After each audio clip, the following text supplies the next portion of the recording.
Welcome. It's time for another episode of George's World, hosted by George Huntoon, also known as Local George.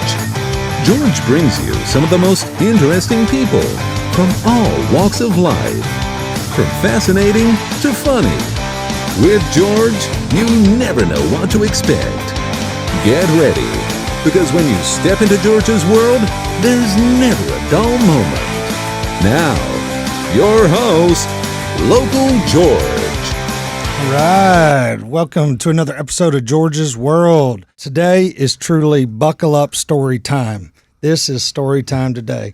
Oh yeah, so I love story time. I know. With your popcorn. I'm excited. So I've got Lil'O here in the studio. He is one of the top upcoming. Well, he's one of the top artists, rap artists, hip hop here in town. Say hello, Lil'O. Whoa, what's going down, man? Glad to be here. Whoa, I know that's the trademark word. That's the trademark, man. That's the claim to fame. Man, I'm super excited you're here. Thanks for having me. I've got my regular co-host here. I got Trey Clark. Say hi, Trey. How you doing, man? Thanks for having me back. I know, man. Very excited. And then, of course, the one and only Shorty, James Madison. Say what's up. What's up, little Shorty says. I know. You feeling good today, Shorty? I don't know what's feeling good. All right. I haven't had no liquor yet. Oh, okay. There you go. I'm feeling So good. no.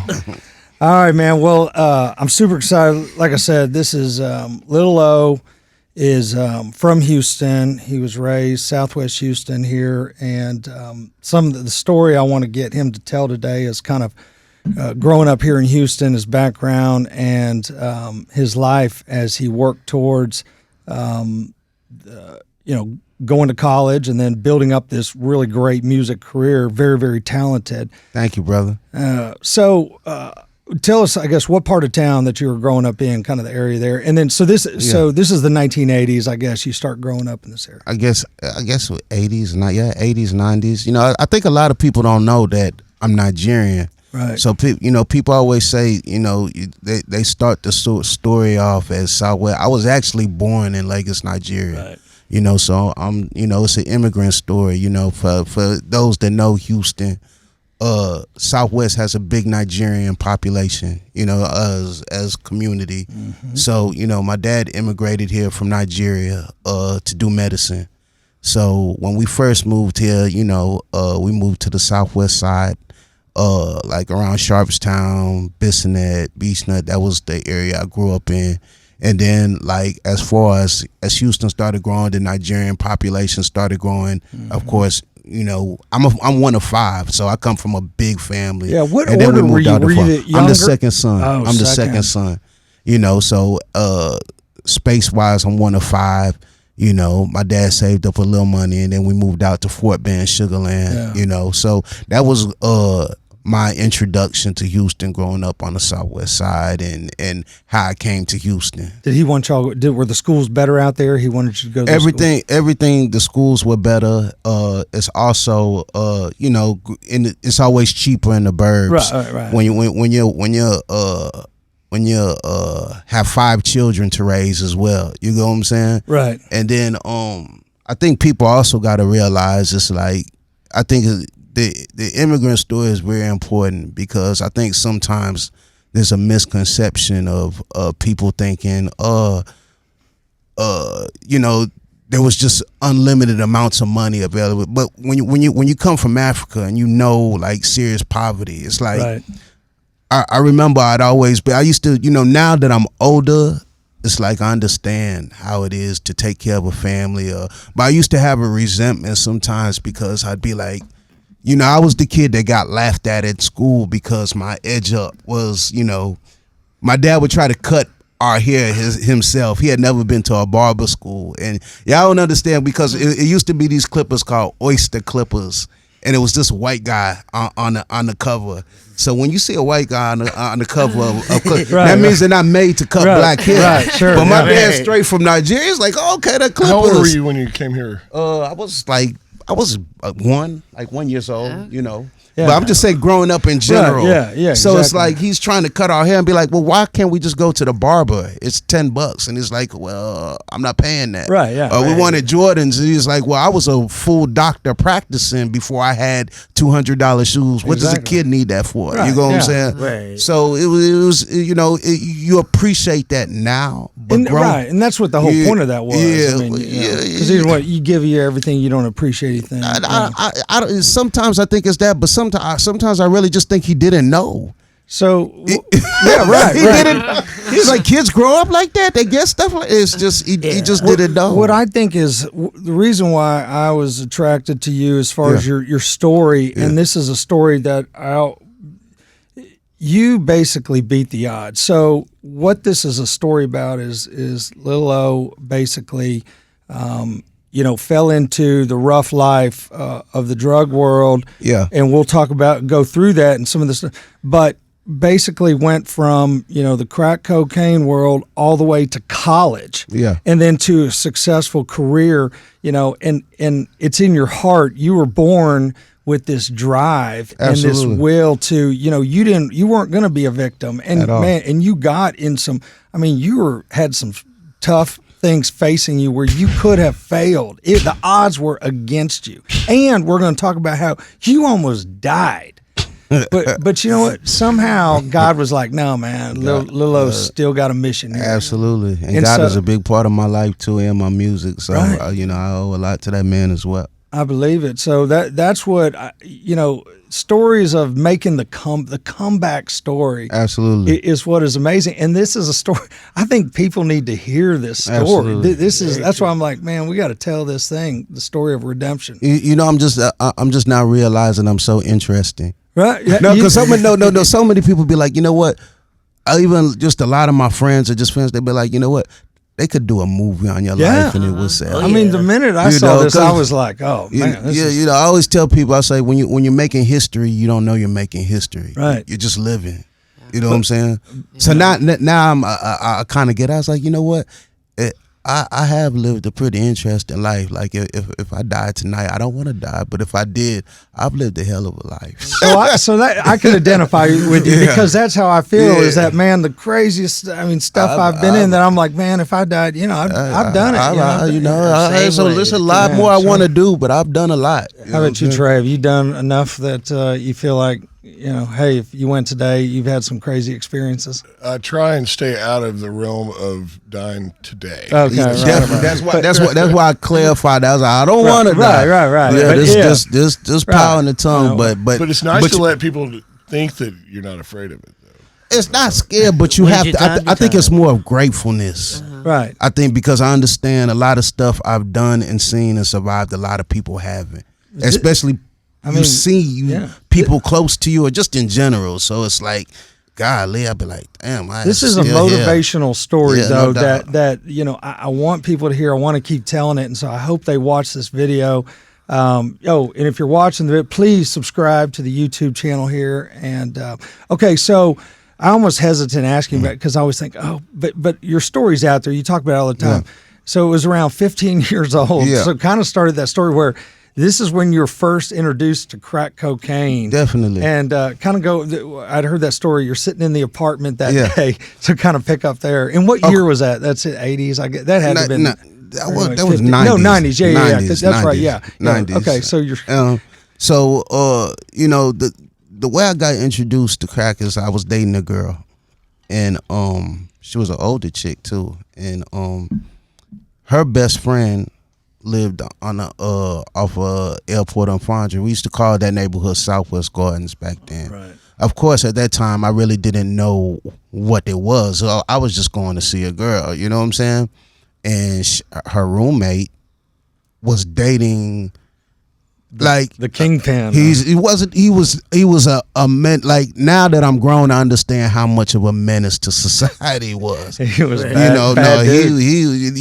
He's as bad as it gets. You know what I'm saying? Like, but you don't know. Things like that were unrealistic. Like he'd put a bullet in you with no without problem. a doubt. With no problem. Without a doubt. Right. You get what I'm saying? It's like he's the guy that prisons were built for. Right. You know what I'm saying? Real talk. So the girl I was dating's best friend was dating him.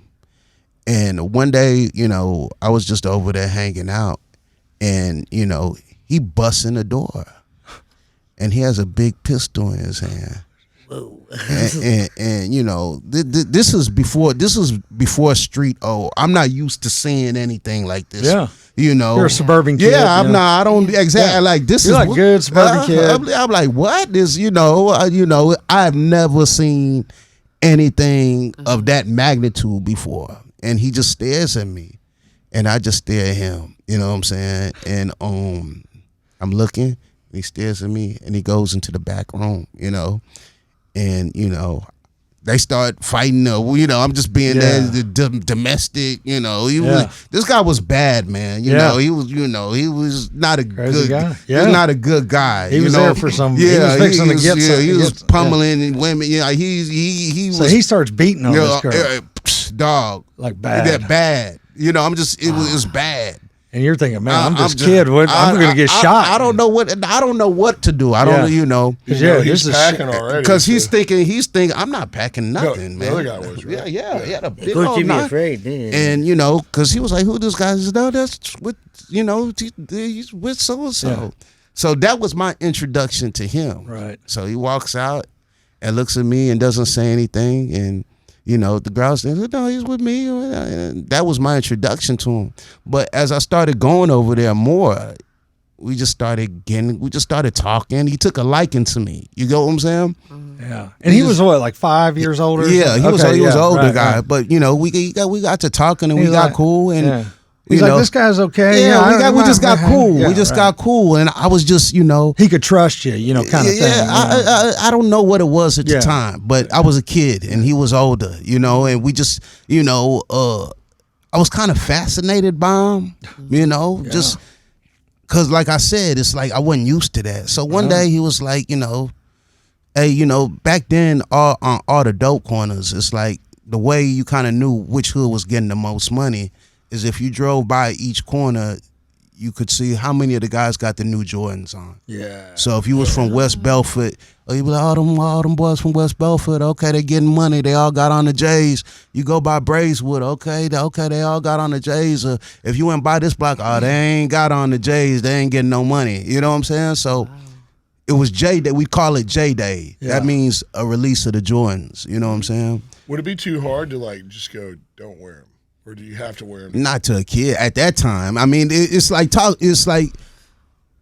the mind state of Lil' now and the mind state of me back then is two different things. Yeah, I've seen it, experienced everything. So you got to take it in the mind state of a kid at that time. Playing the short game. It's pretty much because kids are stupid. You know what I'm saying? Oh, very true. So he was like, you know, the J's are coming out. You gonna get them? And I was like, nah, I ain't got no money. Okay.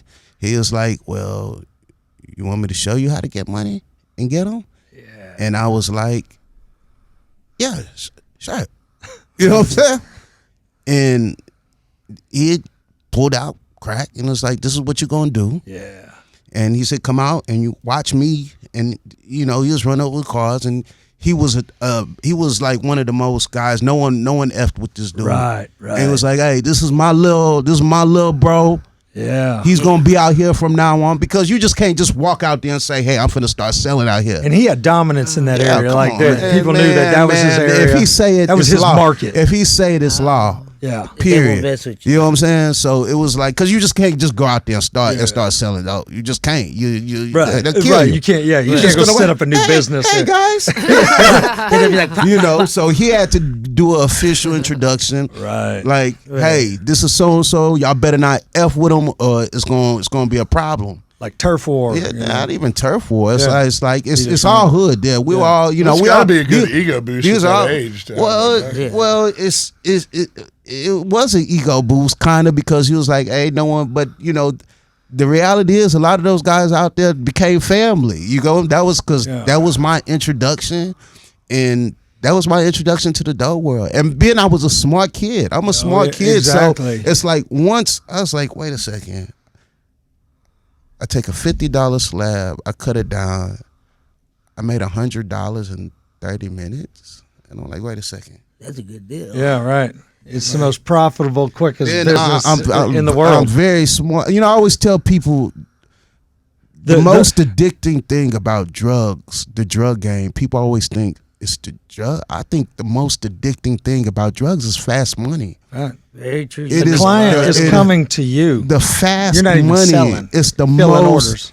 orders. There's no more addicting feeling To than making making money fast. Yeah. And if you're smart, I was a smart kid. I was a straight A kid. I always you were really good in school. My dad didn't. You know, I'm at the end of the day. Yeah, I'm the son of Nigerian. You know, we're very academic people. Right. My dad would beat the living. If I had made bad grades, it's like he didn't play that. You know what I'm saying? It's like I can do all the street. Like people would tell. Like I can go anywhere in the Southwest. There's stories about me. Like you know what I'm saying. And that's as far as him being street. That's a whole nother story. But anybody will always tell you, even in the streets, it's always been smart. And that's He's what makes it so always interesting because been typically a straight A kid, they're not going to go. It's the bad, dumb kids. No. So that's what I mean. Like parents need to understand. Hey, your kid can get pulled in the wrong. And that's why you're a good example. We weren't allowed to play. We weren't allowed to bring home bad grades and none of that. My old man didn't play that.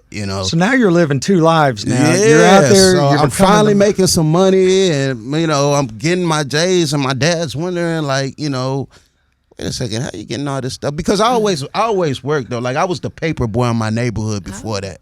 Me and my big brother would wake up at like 4 a.m. Nice. and we would roll. It was a newspaper called on the Southwest. It was called The Advocate. Okay. You remember The Advocate? Right. Oh, yeah. So we were the paper boys for The Advocate. So we would roll up the papers and put it in and hop on our bikes and ride through the neighborhood. So we always had to hustle. Man, you're a legit suburban kid. Yeah. Man. Well, now that was in the West. Okay. In the West when that was on the was. Okay, Southwest. gotcha. The Advocate. All right, you don't remember The Advocate? Well, we have the Chronicle and the Post. Okay, the smaller neighborhood paper With the on the 1960s Southwest was The Advocate. So I remember used to sell the Post when we I was would a kid. roll the papers up and put it in, load it up in a bag, and we deliver the Chronicle too, and we were the paper boys. Right, Our palms would be so black. I know we From did the ink. I had a paper Wow. route. Trey Campbell and me and David all did the paper route. Yeah, so the ink that would get on your hands. Oh, so we'd yeah. stay up. Just rolling them up. We had to my roll mom them would be up like, "You ourselves. better not touch the wall, Right. Because it would leave. If you did, the ink Figure. would." So we've always hustled, Right. Yeah. But once you learn that, it's like. So now you're out there, you're selling rocks, and you're getting big. I mean, now you're making some money. And did you graduated from high school? Then, Yeah, I did. obviously. I did graduate. And then, but now you're getting big into. But even before high school, it's like when like I said, I had a genius mind, so. I graduated out of rocks pretty quick, Well, that's the thing. I mean, moving weight and saving money, and it's those old upbringing ways that I wasn't in a rush to go buy J's and jewelry, and I was just saving it, and then I started being introduced to some of the bigger guys, and they'd be like, "This kid's different. This kid's different." So I started meeting some of the kingpins, and we talk, and they'd get a liking to me, and then they'd front me work, and they'd be like, "This guy's reliable. He's trusted." So here I am. Next thing you know, it starts at rocks at 15, but by 17, I'm up. Right. Now, when you're around these, I mean, are guns everywhere? I mean, is this like, oh man, any minute, something could go down? Southwest, it's like being around that. It changed me because it introduces you to real violence. Right. That's what I mean. You're seeing some bad stuff. No, you're seeing bad stuff, and bad stuff is I don't like talking to it, especially now, because now, it's like it seems like there's a real incrimination of rappers when they say stuff. That's now. right. Like you see how Young Thug is, Right. so it's like certain stuff I won't talk about, but Right. it definitely changes you, because it's like the stuff you see on TV. Remember, like they had what was the TV shows like Cops. Cops and all the stuff. Yeah. America's Most Wanted. All that. This is real life. This is But like real. that movie Colors that came out, and that's what I want to ask you is like, Exactly. how were you had the Bloods and the Crips, and then some other gangs. Yeah. How did those all mix in with the There were no Bloods and Crips back then. Really? There was none. None. It was all the murders were drug related. But I mean, were there big gangs here? Really, that wasn't like that. No gang. That was like that started. Like I see you had watched the West documentary, right? So right. that didn't come till later on. Okay. Just straight up drugs. all the murders that started on the Southwest was drug related. There was no Bloods, there was no Crips, there robbing each other. There was none of that. Yeah, robbing, drug turfs, all the nasty stuff that comes with the drugs. You know, betrayal and all that stuff. But what about the bit like ecstasy and things like that? I mean, that ecstasy was for suburbs. Man, that's what I was gonna say. Ecstasy was once you start making money from crack, ecstasy is a joke. It's the there was money from it. Like I knew a lot of like back then it was a lot of the Asian dudes that controlled they gotta that. hang in the club. Why wouldn't like stuff like acid, which was totally popular where we were? Why is there just like that's just not what the inner city?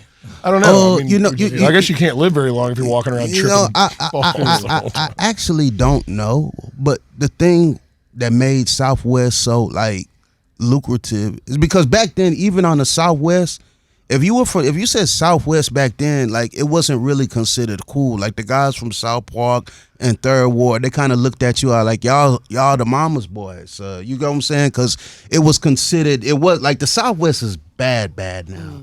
But we're kind of like my era was kind of considered the ones that started off and made it bad. Right. You know what I'm saying? Right. So it was like a hidden jewel, but it was such lucrative on a different level because this is where the rich people went to go get drugs. Oh, yeah. This is where the doctors and the lawyers and the DAs that are sending people to drugs. Like some of the guys that I used to serve, it's like I never talk, but these are high level guys in society right now. Yeah. Oh yeah. Definitely. Oh my God. Right now. Well, the cocaine trade is always been big. So it's like should have said a few names. Yeah. Some of these guys look like you. Oh, without a doubt. I mean, no, seriously. No, exactly. It is true. Yeah. I know. You know how many people I know that are in corporate, big time law firms. How do you think we met? Hey, it's the truth. Cause see, I do parties at events, the Shorty and you would be surprised what you see these rich doctors, lawyers, everybody. Cutting it up, lining it up, railing it up. It was different. So, like in the hood, like in the ghettos, you might have a guy come get 20, 30. Then you might have a guy that looks like George that pulls up in a Jag and say, "Hey, what you got for 300?" So the money was just astronomical.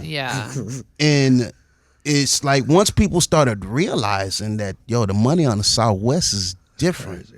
You get what I'm saying? Yeah. It just led to what a lot of murder. Like your best year? I mean, were you talking $100,000 maybe in a year or something? Or I remember the first time. It doesn't to me now. It doesn't. But to a 17-year-old kid, it was like $100,000. You counting 50,000 and have 50,000 in your shoebox. Wow. You couldn't tell me I wasn't a multimillionaire. Yeah. No, you know what I'm saying? That's a lot of money. That's a lot of money. 50,000 for a kid, and you're still making. I'm talking about that's what you have put up in a shoebox, and you know what I'm saying. And you're still making money, and you're just. It felt. Look, man, I felt like Elon, man. Just knowing you for a short period of time, part of me sitting there going, I bet he was this far away from like going into the stock market or starting to be. Well, I know. Investing that money. As smart as you are. Once because this is something that like I said, I don't come from a family that does crime or anything. Right. So this is something I was hiding. Was it wearing on your soul? Like I used to have my car, and then I'd have rental cars that I used to trap around in, and I would take it back to it, and I would park it down the street around the corners. And then when I know, like they wouldn't even know. I'd walk out the house, walk down the street, hop in my rental, go right to the west, and get to trapping. I had a motorcycle like that. Yeah, they didn't even know. So it's like, wow. Now where the story goes is one of the first time, I guess, go over the part where the first time you get busted, and then you're out on bond, and then you get to the part where you get busted again. So when was the first bust? The first bust was actually right on the border of Sugar Land and Stafford. Oh man, you know, and Stafford's still rough. We were but it was nice out back then. It's just back then you would go at that time you were dealing with bigger amounts, so you don't go to the hood to do those things. You say, hey, meet me in the parking lot at this spot, and somewhere nice where no one would suspect. You know what I'm saying?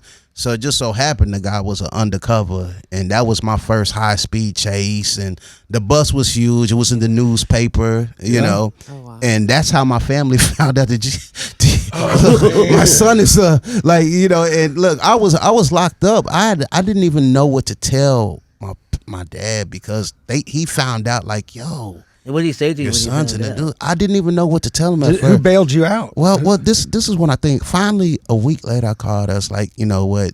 He probably thinks, like what's going on, and it's like, cause I can't lie and say I'm spending the night somewhere else.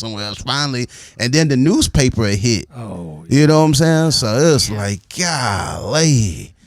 And it was just heartbreaking to him, and it was heartbreaking to me too. Yeah, because you disappointed your dad. But I was too far gone because look, now the cat's out the bag. Because now it's like, look, yes, you're from this. I was like, nah, I ain't doing. This is what I'm doing. I want to be a dope dealer. I got entrepreneur, my own street pharmacist. Well, I mean, at that point, is it that easy just to go, I'm not doing this anymore, or man, I got 50,000 in shoebox. Right. Well, I mean, to other people, to like people that you're dealing with and stuff, to go, no, I'm just going to go back to. I mean, is there any kind of problem with just doing that, or it's just no, like I said, money? it's not gangs. So like I said, it's not like an initiation. Oh right, it's where just, you can't. Yeah, it's just like money. a cartel. 50 grand in a It's shoebox. just money, but I was like too far gone. And So who got you out of jail that first time then? well, I had money put up. Oh, so you were able to put it up. Yeah. Okay, so you had somebody give I could bomb myself out. You know how usually you call your homies, say, hey, you had to have a friend. You can't have access to your money, but you be like, hey, bomb me out. Then the homies will put their money together. So you had to call a buddy. Get you out, and then you pay him back when you get out, or you know what I'm saying, stuff like that. But that's how he found out and kicked me out, and that's when I really, because he had other kids to think about. I don't want that around your younger brothers and stuff. And then I was like, well, this is kind of great because I kind of wanted to live on my own anyways. And then I ended up catching another dog case, and so you're out on bond. Yeah, I'm not on bond, and you're like, oh man, I need to go. I'm not making some money still, and I'm fine, man. I'm having the time of my life, man. Yeah, because you look, man. I tell people, and this is why I always tell kids like this. Tell kids, it's like when you don't understand the ramifications. Like if you tell a 17-year-old kid that he has a felony.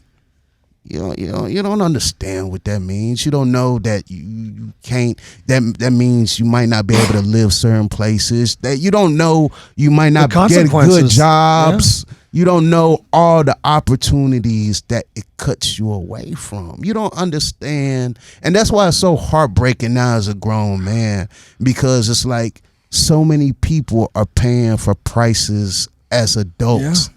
For the mistakes they made. If I would have known at 17, well, first of all, I wasn't even thinking about jobs and stuff like back then. If I would have known all the opportunities that instantly got wiped away from me because of that, I would have looked at it different. And the politicians back then, they were like, "Oh, let's hammer these guys, hammer them." You just that was the worst time to be doing that. Chris W. pushing, throw them away, put them under the You just don't know. It's like you don't understand really what is happening in your life because you're not grown yet, man. Yeah. You're not. Then you're still so in love with the street life. Imagine. It won't hit till you're trying to change your life and be like, you know what? I'm gonna change my life. I'm gonna go to school. I'm gonna get a job and then you go to the job application and it says, "Have you ever been convicted of a felony?" And you're like, "Wait, what is it?" Oh, yep. What is that's the hard part. You're done. Or certain people, do you want to vote? Next. Do you ever think off to the because you have a baseline of at least growing up with some pretty hardcore values in the house where you're like, man, these kids don't have that. Yeah. And you're like, you just sit there and go, how do they get it? Because you kind of have a secret weapon in that you can go back to your core, right? It doesn't save you till you get older. Yeah, right. It doesn't kick in till you get older. Like I remember being locked up, and my grandmother came from Nigeria, and even in jail, some of the older inmates would be like, kid, you're not supposed to be here. Yeah, right. Yeah, you're not supposed to be here. You're too small. Like, what are you doing? You know what I'm saying? You needed to be in that scared straight deal where they scared just so you didn't go down the road. Well, it's not even scared straight because at that time I became a full menace myself. Right. Just to be honest with you, you know, I'm I always. You know, I'm a well-spoken wild guy. At that time, nothing could scare me. I was, I was Alexander. When you're, it's like I tell people, it's like the guys that I come up under to this day are legendary. I came up under the roughest of the roughest. Did you have to carry a gun? Did you? Come on, all the time? Yeah. That's that was the part of the guy who never goes anywhere with that. That's just life. That was just life. That's not even. I carry a gun in my right boot and a knife in my other. That George's. That was just life. That was just life at the time. Yeah, that was part of the lifestyle. So we don't run out of time. So you're out on bond. This is the big case. This is where we're going with this. You're out on bond. You're out dealing again. You got a bunch of crack. What happens there? That bust. I'm out on bond. I'm over there off of warfare and dropping off some work, and I get ran up on again by the laws, and I just started swallowing dope because I'm like, I can't go. Because you knew you were going to be in trouble. Yeah, I knew I was going to be. This is all cocaine. Crack. This is crack. And you start swallowing. I just start swallowing. Dude, that has to shut your system down. How did this? They took me, at the time the cops didn't know how much I ingested. So they take me, and this is what saved my life too. I go into a coma, my lungs collapse. So I'm on life support, everything. And it just so happened the doctor at the hospital was Nigerian. He's like, Magnus Lawson, wait a second. Is this? And he saw my first name and he said, it has to be. This is a Nigerian first name. Yep. And he was like, we gotta fight. We gotta try to fight to keep this kid alive. You know what I'm saying? But he called my dad and he was like, look, I don't think it's come say goodbye. I hate to call you. I'm on life support. I got tools in my penis. I'm dead. Classic overdose case. I'm dead. They tell everybody he's not gonna make it. I'm sorry. And my mother's prayers, by the grace of God, I wake up. And this was one of the most sombering moments of my life because when I woke up, I just remember trying to move. And when I moved, I was like, and I realized that my ankle was handcuffed to the bed. You're not. So it's like if I die, I die. If I wake up handcuffed. By my ankle in a hospital robe. Yeah. And by the grace of God, I woke up. They transported me straight to Harris County, and the word had already got out on the streets because I'm pretty popular. I'm well known. Everyone knows you. They're like Lil'O is dead. Yeah. So, when I walked into the tank, it was guys from my hood, Southwest, says, oh, you lie. Everybody saying you're dead. You know what I'm saying? And that was one of the most sombering moments. And then it's like, golly, man. That's when it kind of hit me like, what? God gave you a second chance, man. Not even that. I was like, I'm effed. Right. Oh, well, at that point. That's when right. I was already effed. Right. You survived, which is good. Yeah. But now you're fixing to go away forever. I'm like, this is bad. You're fixing to do some hard time. This is bad. It's a big hard time. So I'm out on bond again, and I had good lawyers. So the lawyers was like, telling the judge, like, look, man, don't dunk this kid. He got to come from a good look. He just went. So it was like, look, what you gonna do, kid?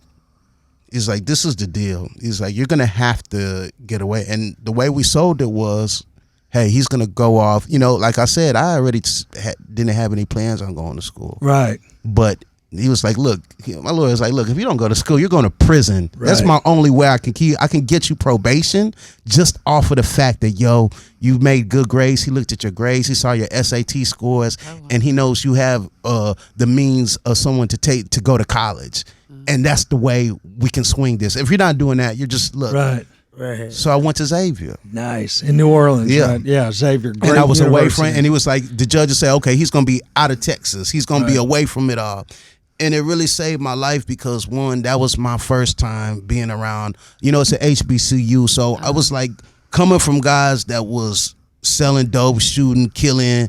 It was an everyday life, and then all of a sudden you're inserting. I'm around other black kids that are going to school to be doctors, right? lawyers, just regular people that aren't quite good kids that are trying to do something, and that's no disrespect to anybody that was trapping at the time, but it was a breath. It's like, I was the oddball there. They knew I was different. I was looking at them like, and then you got bonded. You grow a bond with some of these kids, and some of these guys are some of these guys are my closest friends. Like, it's guys that I grew up trapping with.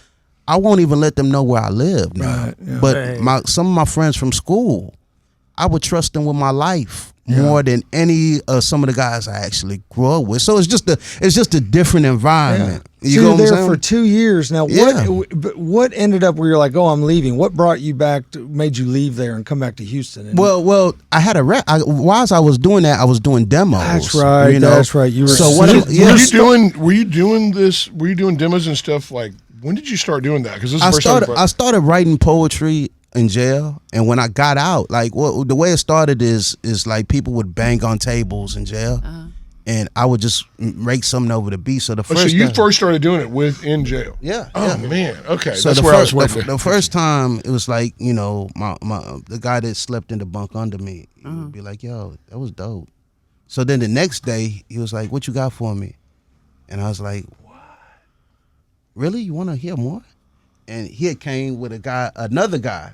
So as the days went by, it would go from 2 inmates, 3 inmates, dude, 4 inmates. So 5 like, this guy's good. Yeah, then by the end of it, it's like when I didn't do it, this is what made me feel like I did. I was like, dang, you ain't gonna do nothing today, man. We was looking forward to it. Oh my gosh. So that's how I started doing it. So when I got out, I started doing little demos and stuff. And one of my demos got in the hands of an A&R from Universal Records. Oh. And he heard my demo, and he was like, there used to be a big publication called Rap Pages. It was a big hip hop magazine, and he had came down to do an article on the Ghetto Boys and Rap a Lot. Oh, okay. So whilst he was here, one of the producers that did my demo did a lot of production for Rap a Lot.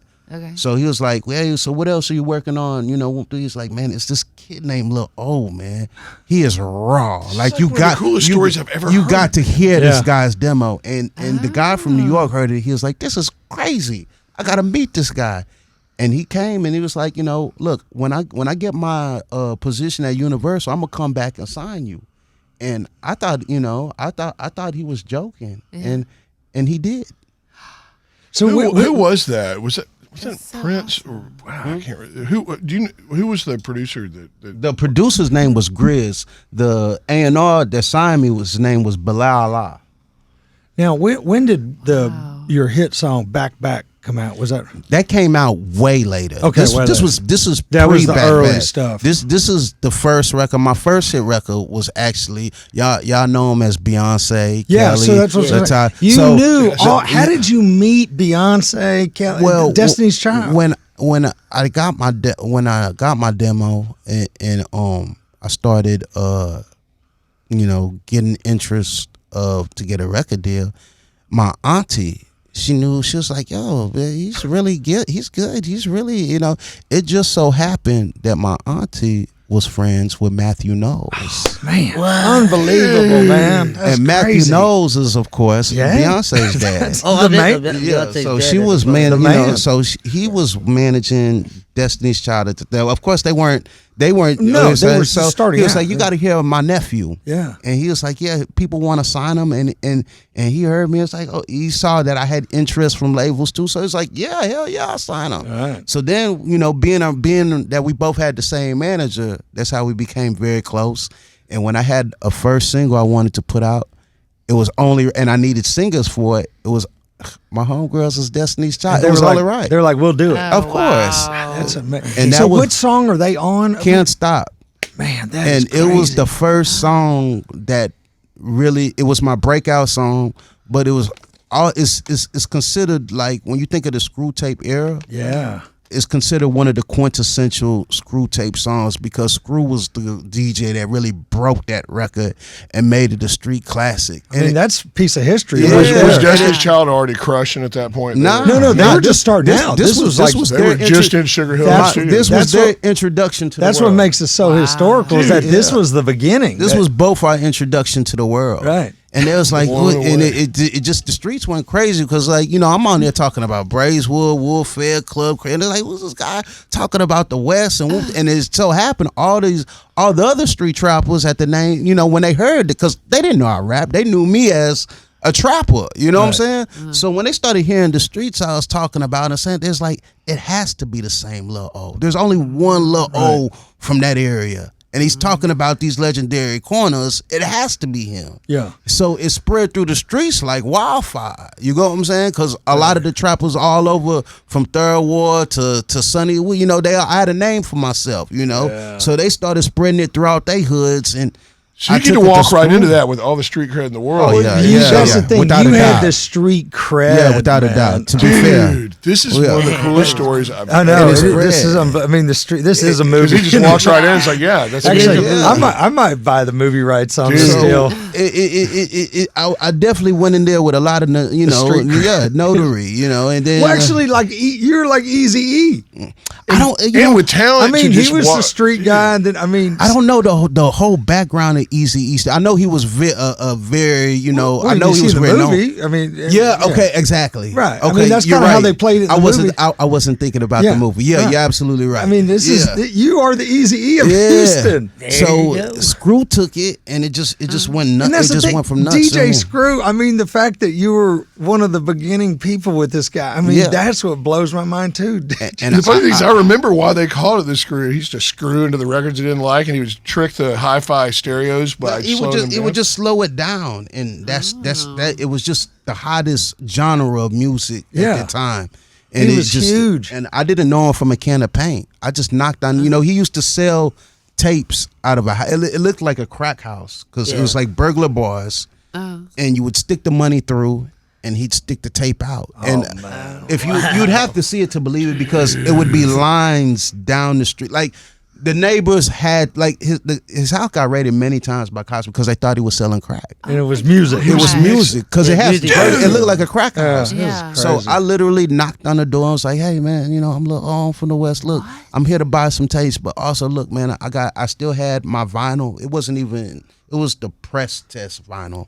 I said, "This is my new song. I'm Lil from the West. Hey man, could you check it out?" You didn't have a copy of that, did you? Yeah, no, I had it. I went there just to give him that. Oh my I didn't think anything would happen. Are you in possession of those authentic tapes from back then? Do you still have some? I donated it to the museum. So really? So the museum is traveling all around the world right now. So I think right now they're in Tokyo. But you don't have any still at home? Well, no, I donated them. Yeah, I don't know, but the originals, my original Screw tapes, my original test press, the first one that he played. Is actually in the museum in the frame. Wow, that's crazy. But one thing that just from meeting people that talk about it from the era is how much you guys used to work. I mean, putting out an unreal amount of mixtapes and stuff like that. Absolutely. Like 100 in like 3 months or 2. You know, I don't know if that's a real number, but like unreal amounts. Screw was the one that was putting down the mixtapes because he was the DJ. But what we would do is we would come by and he'd be like, "Hey, you need to come." Like once he heard the record, he was like, "I love it. You know, you need to come back." I didn't think he was like, "Yeah, I'm gonna check it out." I thought he was lying, so I just went and got my tapes and went about. And 30 minutes later, he called me. It's like, "Yo, I'm putting this on my new mixtape right now." There's like a work ethic that I think doesn't get talked about. Screw's work ethic was second to none. He saturated the streets, and it's easy to. This was back when cassettes you had to dub. Right. Yeah. You got to do, to those that don't know the magnitude of the work it took to just you know what I'm saying, put it on a Maxell tape and write it yourself. Oh, yeah. You get what I'm saying? So analog and everything. Yeah, ain't no CD burning or streaming or none of that. You know what I'm saying? So that's what kicked it off, and the rest is just a lot of determination and grit, ups and downs in the music industry. My deal with Universal went through because, like I said when we were talking, I was one of the first guys out this city from the South to have a major deal. Like now the South is popping. Yeah. When you talk about back then, it was all about East Coast, West Coast. When you talking about rappers from the South, the Ghetto Boys was the first thing we really had out of. Right. They weren't used to seeing anything like us, so they didn't really know how to market my music at the time, but it still gave me the opportunity to put my music out there. You know what I'm saying? So then I went back indie and started releasing music independent. But, I was kind of depressed. So I went back to the streets hustling again. Yeah. Because I was like, I thought I was going to be this big rap star coming out the gate. I lost my record deal. I was feeling like, what's going on? So I went into depression. Got back to getting in. I'm back in Houston again. Yeah, right. Yeah. Around the people. Yeah. It happens. But, and then I started putting out music independently, and another record blew up. And it just took me all over the world. And that record was called Back, Give Me 50 Feet. Yeah, that is a killer song. When I heard that, I was like, who is this guy? Isn't it a lot of stuff? I've heard that song a couple of times. Even the stuff it just reminded me of, like, when we graduated in 90. Okay. And I was just sitting there thinking, this is what I remember hip hop. I mean, I don't know. It's very nostalgic. When you could understand the lyrics. But yeah, that song brought me back, and the rest is just, I've just been rocking ever since, man. It's like now it's crazy because I got a greatest hits album, and I tour all over the world. When did you have the greatest hits album? When did you put that my out? greatest hits album came out, it's been out for over. That's a good question. It's been years. Yeah. It's so crazy that people are already like, when's the greatest hits Volume part 2? Yeah, exactly. Oh my gosh. Yeah. There's like volume 2. I have that many records now, so it's That's like, awesome. It's just a surreal feeling right now. You're almost like a walking ministry. It's crazy. God has preserved me, man. Yeah. God has preserved me, man, because I always tell people how long I'm rapping. They be like, how long? I be like, I've been around a long time, but black don't crack. So I look younger than I am. How are you with your family now, Amir? Is your dad? Are you cool with your dad and stuff now? Oh man, he's my dad is my hero. He's because it's like, you don't appreciate certain things till you're an adult. Yeah. And you understand your parents, you're thankful. You're thankful for the discipline. You're thankful for the upbringing. Later on, you realize you're thankful for the manners. You're thankful for the class. You're thankful for the value of education. You get it now. It's like because you do you have kids now? Nah, no kids, but I have one on the way. Smarter than One on the way. One on the way. Wow. Congratulations! Finally. But you realize later that them being so strict and hard was because they loved you. Of course. Think about the kids where the parents didn't even care. It's heartbreking now. It is. It's heartbreaking now. And you know what? It's like, that's why you're going to be a good parent. Hope pray for me. It's kind of, I'm nervous, but I'm like, look. Great. At this point in my life, I think I'm ready for it now. Oh, yeah. You know what I'm saying? So, but it's like now when I talk to a lot of the younger homies or just kids, and they're asking me for advice and stuff like that, it hits different because you understand that.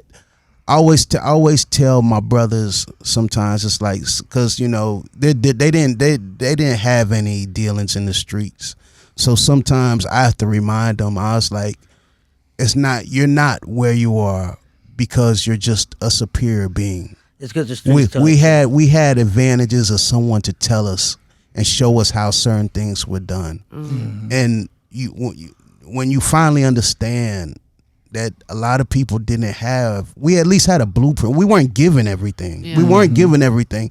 But if you at least have a blueprint, if you have a map that tells you how to get from A to B, they might not carry you from A to B, but at least you had a roadmap to follow. Uh-huh.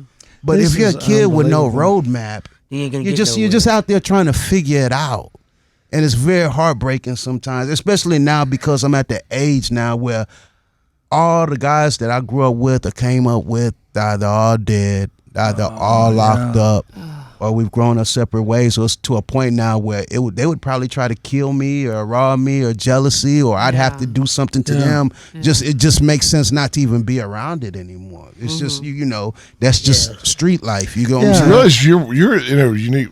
There's not a lot of people that can carry the weight of you saying things like this to the group of people that probably would benefit. The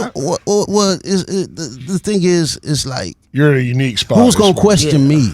Exactly. That's what I'm saying. No one's gonna question me. Like any hood on it, it's like I'm Lil'O. They know me. That they know my rap. I can say it, and who's gonna question me? I mean, was there ever like getting into, or even now, like in the real hard black community, where like, oh, you're too white. You're trying to be white, or something. I mean, did they have stuff like that? Or like I've heard like kids that were trying to do good. They're like, why are you trying to be white? Yeah, it's got to be similar to like being in sports. I think that's a I think that was another thing I had to learn to accept, because sometimes I think you get survivor's remorse sometimes. Yeah. Okay. You know what I'm saying? I had to learn that, there's nothing wrong. There's because sometimes people will guilt trip you for trying to get your life together. Did you get right? That's what I mean. That's what I'm saying. Would you get called out every now and then? They want to drag you down. Yeah, that's I think that's part of being a black. It's not something I expect y'all to understand, but it's just. But is there a lot of that in the culture, in the community, that's why people are trying to hold each other down? Of course, I think it's all communities that are impoverished. It's like you'll always be, oh, you think you're this, or you think it's like you're better than you us. think you're better. But at first you be like, is it just the black community? Is it just this? But you notice it's not a black thing. It's a poverty thing. Right. That's what it is. If you go to England and you go to the slums of England, the poor white people there have the same problems. If you go, Right. yes, it's class. If you go anywhere where there's poverty and people are fighting to make it out of barrel, you're gonna deal with that. You get what I'm saying? So just here is what America knows, because of course the black community it's an impoverished community. It's had it so hard. So of course that's what we see, but.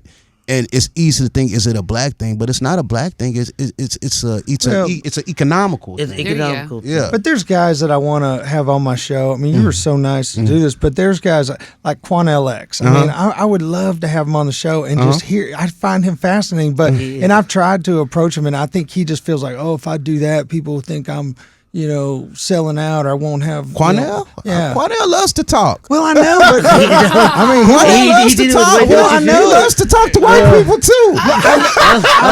He likes to get on. Him and Michael Berry, he's been on the show, but I don't know. He won't call me back for some reason. I don't know. Can you call him for me? No, I'm not. That's what I'm not going to do. Hey, give Shorty the number. I will call Quanell. All right, you call Quanell X loves to talk. Well, I know he does. He has no problem talking to white people either, but I don't think it's a credibility thing. Yeah. I don't know. Maybe because it's a new show, or he wants to know. I don't know. But it ain't for me to ask. Right, I hear you, man. Yeah, but it's just something about I think you're gonna have to.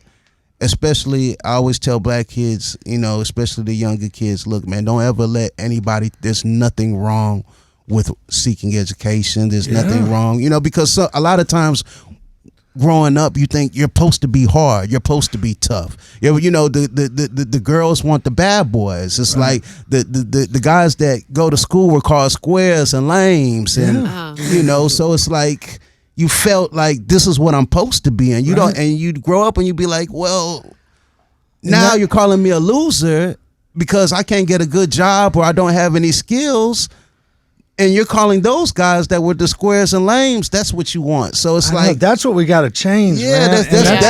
that's why I always talk about that so much. It's like that's why I want your story out there. By the time you figure it out, it's like, damn, man. I like that's why I said it's like when you're 17, catching felonies and it's very hard to talk to a kid that's doing life. It's like some of my friends that are doing they've been in there since they were 18, 20. It's like, come on, man, 20 years later, it's like, we don't have anything. So I think God's going to give you a platform for this. My promise to God is, look, man, I don't try to be no angel. I'm not an activist. I'm not into politics. I'm not, but I told the Lord, look, for helping me survive. I promise I always give you the glory, and I always let people know, hey, this is the real, and you have a choice. Because now it's like, it's so heartbreaking now when I see rappers like now, like, you know, they've reached the pinnacle of success. How are you still dying in the street? So many rappers are dying right now, are being caught up in federal. It's like,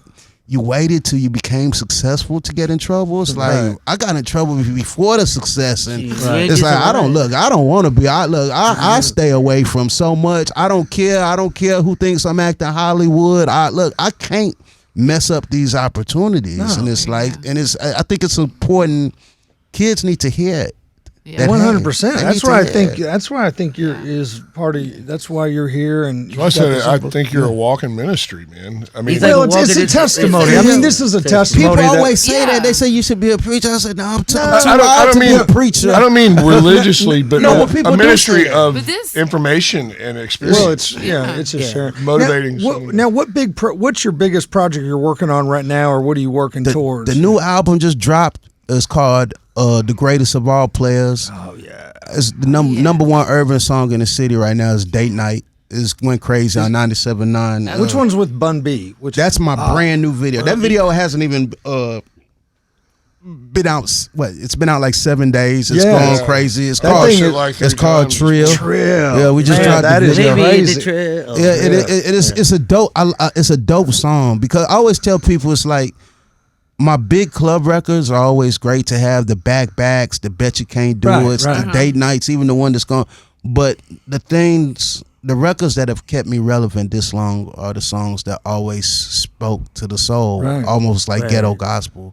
And it's like, I love Trill because it's one of those songs that's talking about what we just talked about. Right. It's about a black man that's making it with all the stereotypes of, oh, you think you're better now, you think you're Hollywood, or you're staying away. It's like all of the frustration you have of just trying to keep your sanity. And it's like, you know, I'm just trying to make it. I'm just trying not to break. Yeah. And then you mix it with all the craziness going on in the world, and it's just saying, look, no matter what's going on, I'm not going to fold. I'm going to stay trill.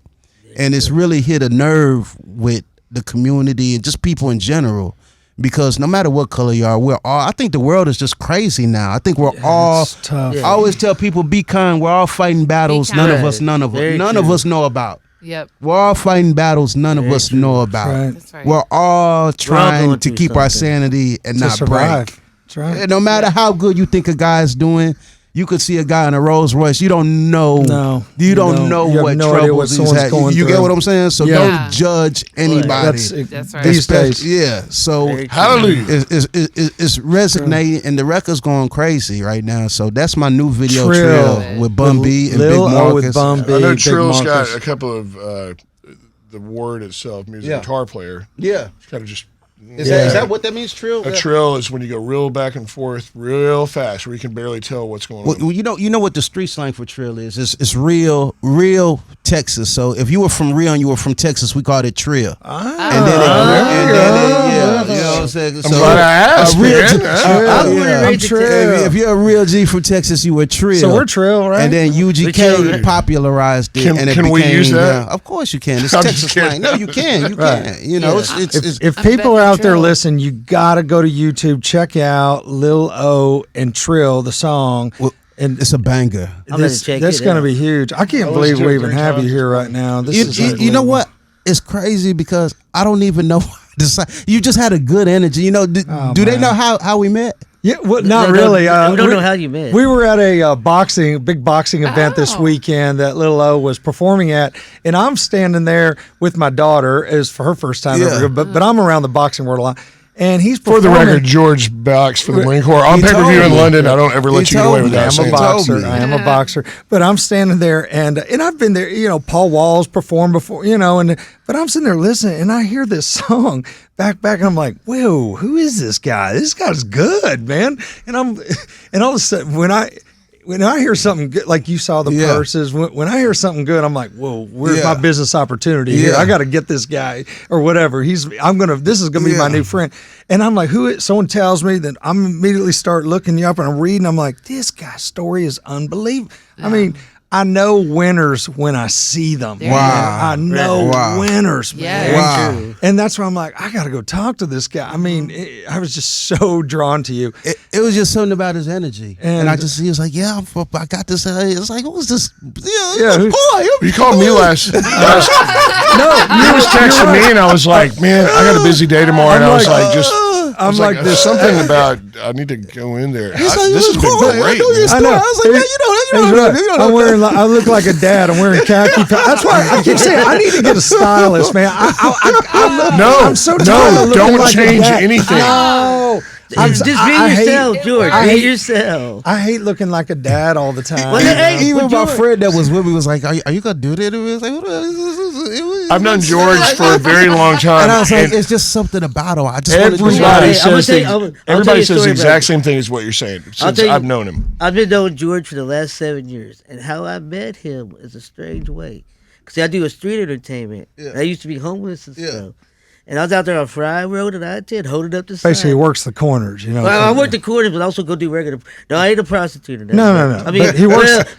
When he says work the corner, He wears costumes. He entertains, and people give him money. 80s. So yeah. And then they invite me to go party with them, and they're like, "What the heck?" So just like you walked up, I saw this guy. He's got costumes on. I'm like, this is genius. He's not just standing there asking for money. Yeah. He's in like James Beard or this is on the corner. On the corner, Yeah. asking for money. Shorty, Wow. And here he is, this short guy, you know, Leprechaun he's Leprechaun, all these different holidays. And I'm like, I got to talk to this guy. So I like go pull my car over there, and then we just started talking. I'm like, what's your name? I mean, you know, I will talk to anyone if I think your energy is infectious. He just walked and started. I was like, you know what? And I'm a big believer of energy. Yeah. I like positive because I know bad vibes. When you've been around bad vibes so long, just good energy is just, you know, because you never know. You just thank you. It's very nice. Yeah, I don't man. know. Yeah, definitely, man. Because sometimes I doubt myself. I'm like, man, no one likes me. Yeah, no, Cornell won't call me back. Yeah, well, you know, don't give up. You know, consistency. He can wear a dress. Well, and 100 people say it looks great, and then that one person says your shoes don't match. Hey, if he wears the dress, I'll put one on too. Consistency. But I mean, but you're wearing one anyway. But you know what? I'll tell you a secret to my success in life, which you just did there. Is because people are always like, George, you have this interesting life. I mean, the stories are endless like yours, same for me. Yeah. And I always tell people, I never say no. Yeah. Like, when I came up to you and say, hey, I never say, if they're like, George, come do that. Okay. Yeah. I never say no. And I end up in meeting the most interesting people, the most interesting situations, because I never say no. And just go with it. Exactly. And you know, I learned that too, I think traveling a lot teaches you that, because I think once you realize so many people, we get stuck in a circle. We only want to talk to the people that look like us, that act like us, dress like us. But once you start realizing the world is an awesome place, once you start mixing. Look at the room right now. I love to talk to people that don't believe the same politics as me. I talk to everybody. Why do I want to talk to the same guy? It makes it get boring. I want to talk to. Do you want a world full of George Huntoons walking around, and that's all you got to talk to? Exactly. It just makes life interesting. You're right. It just makes life interesting. So it's like, I mean, and not only that, think about it. You said yes, I'll do the show. Now you have 4 new friends. Absolutely. 3.5. And right, 3.5, right? Funny guy. But now I got a new friend. But I mean, you're right, and you don't know where those friendships are going to go, and and then there could be one guy listening to this show right now, or that watches it, and they're like, oh my God, this guy's Lil'O, and then you have no idea. Something from this show could just blast you off. You want to hear something crazy? Yeah. What's your name? Beth. No, what's the name? Elizabeth Purpich. Elizabeth Purpich. Purpich. Purpich. Yep. I think I really feel I just met one of the next great press designers. So that's how it starts. So Elizabeth Purpich, no, seriously, is a big time purse designer here in Houston. She has this amazing. What's the purse line? Elizabeth Purpich collection. It's amazing high-end purses. It's unbelievable. No, it's crazy. And I'm looking at those that follow me. Y'all already know. Y'all already know how my girl is with the fashion. Oh yeah. All right. So I'm looking at this and I'm like, yo, I would buy that for my girl. Like, she is really dope. And I tell people that's how it starts. You just meet somebody. It's like, who would have thought? How else would I have met you? Exactly. You know what I'm saying? But it's like now I'll be like, and I can totally see it. Yeah, I met So a Elizabeth. couple of idiot high school boys with keg parties Well, it's somehow this guy ends up named with this crazy guy named George. But Lollipop kid looking guy. But right now, look at how everybody's smiling. Every show he does ends with everybody's smiling. That's why I can be good friends cheer. with anyone, because they're like, "Who's this guy?" I mean, I swear, I'll be rolling through the hood, the hardest parts of town, and I'll just roll up to the hardest guy, and he'll be like, "Who? How is this guy?" And I'm freaking him out because You look like the police. they think I'm the cop all the time. Everywhere I go, they think I'm a cop, and they're like, "How is he just so over the top?" They're thinking this is unbelievable. But next thing I know, they're like, "I got to be friends with this guy. I'm friends with him," and that's what I do. I have friends in the most random, but no, that is, and you're right. So you met Elizabeth here. Y'all made a connection. You like her product. It's just. That's why I say be just- open-minded, people. just be be nice to open. everyone. Say hi to everyone. Amen. Just be friends with Amen. everyone. And guess what? I always tell people it's like you never know who's gonna be who. That's I always right. tell one of my songs. It's like my first song, "Can't Stop," that I released. I said, "Whoever think Lil'O would be a rap star?" Right. There you go. You never know who's, because it don't take but one person to believe. Very And true. so many times it's like it takes other people to show you love, that to get the people that you think would show you love first. Because sometimes you got to hear from outside people to be like, oh, well, really. Like sometimes I got to tell my own brothers. They forget they get it now, but when I was fresh rapping, it was like, man, you ain't really doing that. Till they friends came back like, yo, your brother Lil'O is killing it, and I'm just their brother. You know what I'm saying? So sometimes people that see you with your business every day, they need to see other people bigging it up. You know what I'm saying? So I don't know Elizabeth from McKenna. I just met her now, but I'm looking at her press. I was like, yo, it's dope. It's for real. That's cool. Let me see. I'll put that. You let me Keep put it that in up. front No, of the as an camera. artist too, because I don't know if I would consider it art. Thank It is you. his art, You know, right? because It's real art. you design it. Yeah. So as an artist, buy that I first. know how it feels for someone to tell me, "Hey, that's really dope." That means so much. It's really dope. It's really that good. It's really that good. You got something. And I love the name. You're gonna Thank do you. well with this. Keep going. And for those that don't know, Elizabeth was a D1 basketball player for Auburn. That was fascinating. Not just Have y'all done the interview yet? no. When y'all I need to found do the interview. she's been here as co-host and stuff, and then all of a sudden she tells me this. I'm like, this is how did I never know You better this? interview her I before know. she gets too Well, Hollywood I know, for you. you're right. Hey, this is gonna be on the next show. Well, she was saying back to me, she comes with Trey, she's friends, and I'm like, wait, you're what? You got all this? And No, so wait now- till Vogue interviews, and then you be like, "Oh, Elizabeth, let me interview you." Because that's usually how it works, you know. Now you Hey, want you better get her. You better book her for the next show. yeah, for real. Well, Elizabeth, you're gonna be interviewed next. Okay. Well, Awesome. Lil'O, this is, I guess we'll start wrapping up, but this has been a real treat. I'm Thank really you. appreciative of you doing this. It just shows what kind of guy you are. Thank you so And much. You are a winner. Everyone Thank out there you. listen, you need to look Yeah. this guy up, Lil'O. Thank you. What's your social media? All my social media is SUC Lil'O, SUCLILO. That's my Instagram, that's Twitter, that's Facebook, that's TikTok, that's everything. You can always find me SUCLILO. The new album is out right now. The Greatest of All Players is doing extremely well. Thank you. So, look, after all these years, the fact that people still care about my music like this. Look, I don't even think you got started yet. I think you've got a big I was thinking the live. same thing. I'm living a dream. I think you're fixing to blast off. Thank man. you so much, could be man. in Hollywood. I'm That's blown why, away like by the with support. Elizabeth, I feel like I'm getting you on the ground floor here right now. Hey, I'll take It's it the and I'll energy. claim it. I can tell I'll you. claim it. Right. I'll take Let's- it all. Let's and, will and it to hopefully be. what I do, maybe I'll get some voiceover work. And my man here can train me. Yeah. You know, Hey, now I you get- need a- And then Shorty, You know, Shorty Hey, can if you be. need Shorty never like get- an I hour get cousin, Short. shoot, Actually, I'll come get and Short dress to up. do the video. Yeah, you need do? Shorty in a video. there. Absolutely. So And you need a suburban dad.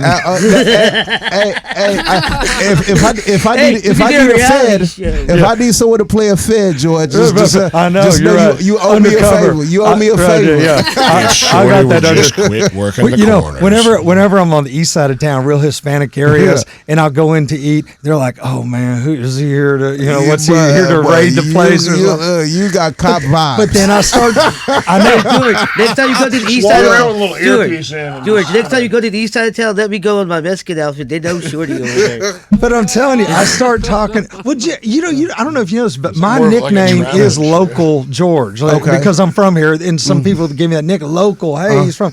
And that's the thing. I start getting to know all these people over there, the Hispanics, wherever, and they're like, I'm like Local George, Yeah. you know. And so I mean, but you're right. Just But you have a niche for it, man. And Yeah, you, maybe. you get joy out of meeting people. But one of the lessons, if you're listening to, is like Lil'O was saying, is that you don't know what people are going through right now, especially in this time. Yeah. So what I want people to do that are listening, you know, is when you're walking in and you see someone, just say hi and smile to them, because you have no idea that person might be contemplating ending it all that day. Absolutely. And Very your true. one smile Absolutely. and you just saying hello to them or whatever, Absolutely. just some 5-second act Absolutely. of niceness Absolutely. might change.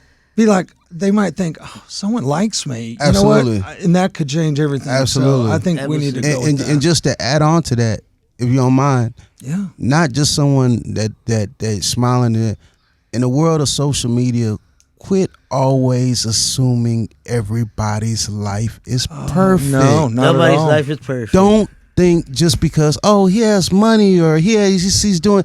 Don't think they don't have problems. Not everybody gets up and complains every day. Amen. Not everybody gets up, and when some people just refuse to give up and refuse to be right. so it's like you might not know they could be carrying the weight of the world on their shoulders, and you think because they're smiling out loud, they're just everything's perfect. So that's why you got to be kind too. It's like just not just the person that looks sad. Don't think that the guy smiling doesn't have his own battles he's fighting. I think that's important. Yeah. Because social media makes everybody, like, I get calls so many times to be like, well, you ain't called me back. And say, bro, do you know how many battles I've just been fighting this week alone? Yeah.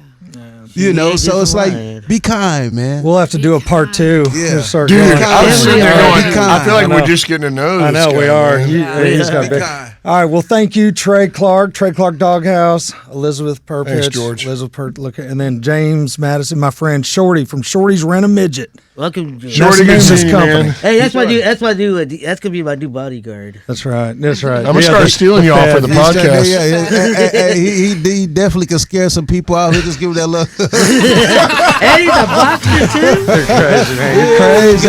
He looks I like, go to the oh. next car. All right, guys. Well, thanks for listening. Thank you for having me. everyone. Tune in to George's World next week. Hey, subscribe to our YouTube channel, and we'll see you again soon. Take Whoa. care, guys. Whoa.